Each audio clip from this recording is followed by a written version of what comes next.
মাছের মাথা দিয়ে লাউ ছাঁচড়া বানানোর জন্য এখানে আমি আগেই একটা গোটা লাউকে ডুমো ডুমো করে কেটে প্রেসার কুকারে সেদ্ধ করে নিয়েছিলাম।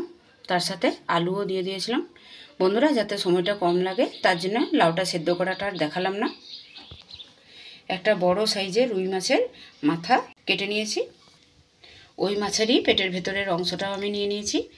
এটা লাউ তরকারিতে দিলেও খুব ভালো লাগে বন্ধুরা। কড়াই বসিয়ে দিয়ে দিলাম সরষের তেল।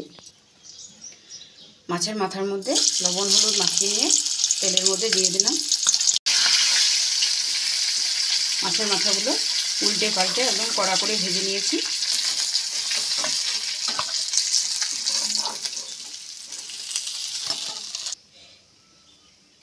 ওই তেলের মধ্যেই দিয়ে দেবো কয়েক কোয়া রসুন, একটা বড় সাইজের পেঁয়াজ কুচি করে রেখেছিলাম, দিয়ে দিলাম। পেঁয়াজগুলো একদম লালচে করে ভেজে নেব। পেঁয়াজগুলো ভাজা হয়ে গেছে। এখন এর মধ্যেই যে মাছের পেটের ভেতরের অংশটা আমি দিয়ে দেবো।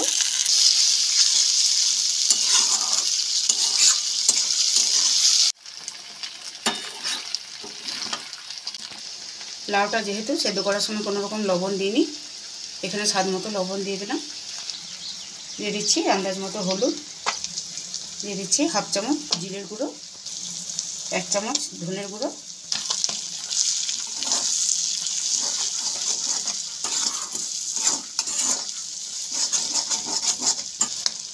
মশলাগুলো দিয়ে খুব ভালোভাবে কষিয়ে নিয়ে দিয়ে দিচ্ছি সেদ্ধ করে রাখা লাউটা।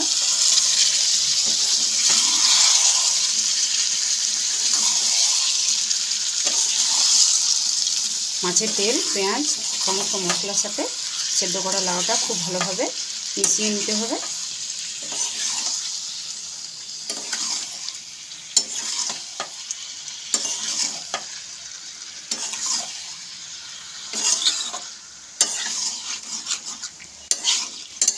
কার কার প্রিয় এই মাছের তেল দিয়ে মাছের মাথা দিয়ে লাউ ছাঁচড়া, অবশ্যই কমেন্ট করতে ভুলো না।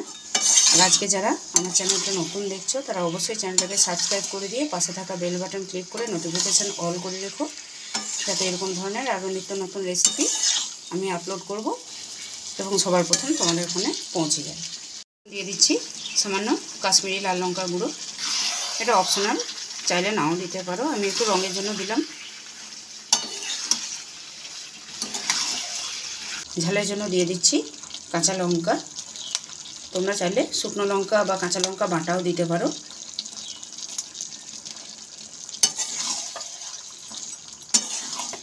আবার একটু ভালোভাবে কষিয়ে নেব। এখন এর মধ্যে দিয়ে দিচ্ছি ভেজে রাখা মাছের মাথাগুলো।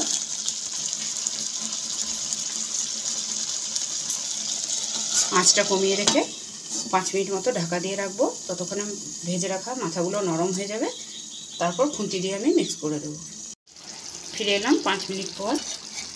দেখো বন্ধুরা, লাউটা সেদ্ধ করে জল গেলে দিয়েছি, তাও কতটা জল বেরিয়েছে। তাই আর এক্সট্রা কোনো জল দেবো না লাউটাতে। আর ছাঁচড়া এমনিতে একটু শুকনো শুকনো হলেই বেশি ভালো লাগবে গরম ভাতের সাথে মেখে খেতে।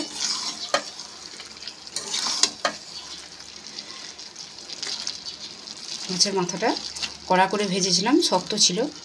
এরপর খুন্তিতে করে একটু ভেঙে ভেঙে দেবো। খুব সিম্পল, খুব কম উপকরণেই লাউ ছাঁচড়া একদম তৈরি হয়ে গেল।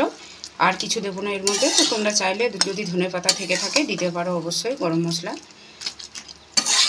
আর ঝালের অপশন হিসাবে কাঁচা লঙ্কার জায়গায় শুকনো লঙ্কা বা গোলমরিচও ব্যবহার করতে পারো। লবণ ঝালের ব্যালেন্সটা বজায় করার জন্য দিয়ে দিলাম সামান্য চিনি।